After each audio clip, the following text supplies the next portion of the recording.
Bonjour, pour répondre à une demande, on me dit, Michael, quelles sont les principales blessures de l'âme? Bon, j'ai répondu que je ne savais pas ce qu'était l'âme. Y a-t-il une âme? L'âme est-elle distincte de notre incarnation? Y a-t-il une distinction? Ou bien nous faisons-nous une division?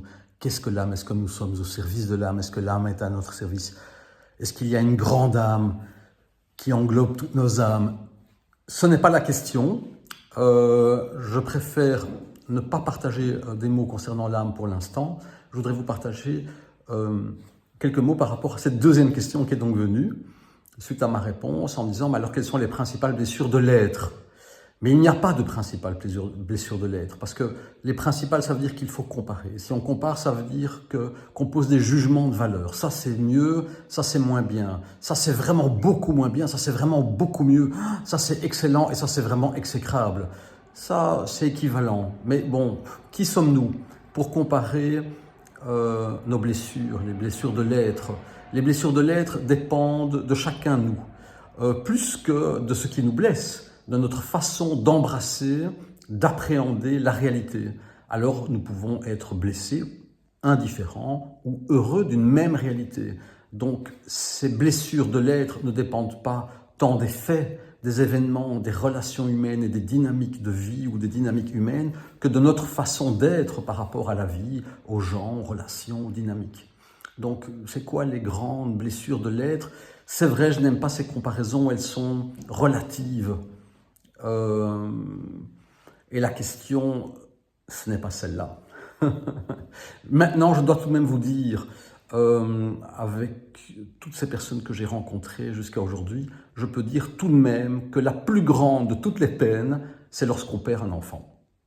Une mère qui perd un enfant, un père qui perd un enfant, c'est un drame. Il y a quelques jours, un homme m'a dit « j'ai perdu la foi, je ne crois plus ». J'étais croyant, je n'ai plus de croyance, je n'ai plus de foi. Je lui dis c'est magnifique. Enfin, tu peux être avec la réalité, hein, parce que croire, ça dépend de quoi? De notre culture, de notre imaginaire, de... je ne sais pas de quoi ça dépend. Donc c'est magnifique. Et il m'a dit j'ai perdu ma fille et ses deux enfants. Et j'ai compris effectivement que sa fille s'était donné la mort. Et avant de se donner la mort, elle a donné la mort à ses deux enfants. Et ça, pour un père, et pour un grand-père, et avant tout pour un père, c'est vrai, c'est une blessure excessivement profonde. Est-ce que c'est une blessure de l'âme? Je ne pense pas. Est-ce que c'est une blessure de l'être? Qu'est-ce que l'être et le non-être? C'est une blessure, il est blessé. Comme parent, il aurait préféré mourir plutôt que de voir sa fille, mourir et ses petits-enfants mourir. C'est quand même la plus grande des peines. Oui, celle-là ne peut être relative, elle est absolue. Perdre un enfant, c'est mourir avec l'enfant. Autrement, je peux avoir mal, une peine de l'être ou de l'âme, de l'esprit, du corps, puisque c'est dans le corps qu'on sent la douleur. Elle s'incarne, notre peine. D'où les maladies, hein, lorsqu'elles perdurent. D'où les dépressions, lorsqu'elles perdurent. D'où les maladies physiques, lorsqu'elles perdurent. Mais si mon ex ou ma compagne me quitte, c'est une blessure terrible. Si je perds un bras, c'est une blessure épouvantable, parce que je peux encore trouver une autre compagne, mais un autre bras, c'est pas possible. Oui, mais qu'est-ce qui est le plus grave? Perdre la femme que j'ai aimée pendant 40 ans ou perdre un bras?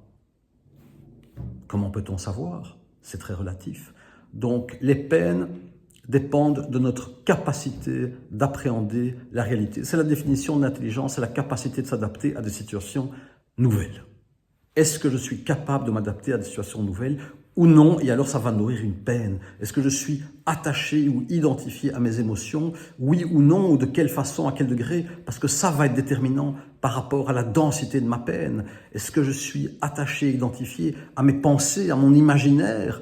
Oui ou non? J'imagine que c'est un serpent. Or c'est un bout de bois. Parce que tout ça va nourrir, bien sûr, la densité de mes peines.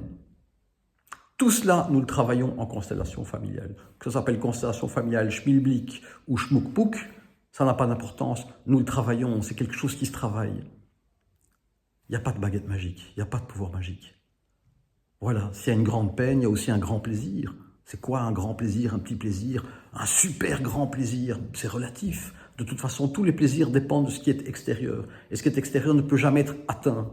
Donc toujours, qui dit plaisir, dit déplaisir. Il y a le pendant. C'est inévitable. Si vous voulez supprimer les plaisirs, eh bien, il faut supprimer les souffrances.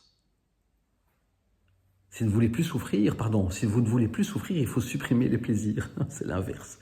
Si vous voulez supprimer vos souffrances, il vous faut supprimer vos plaisirs. Je dis vous, si nous voulons supprimer nos souffrances et nos peines, puisqu'il grandes, petites peines de l'être, il nous faut supprimer nos plaisirs, c'est-à-dire voir que nos plaisirs ne peuvent jamais être atteints et s'épanouir puisqu'ils dépendent de quelque chose d'extérieur. Quant au bonheur, le bonheur, il est intérieur, il ne dépend de rien, de personne, d'aucune situation particulière. Ce bonheur, il est en nous. Voilà. Le reste est relatif. Je vous souhaite une excellente journée et à très bientôt.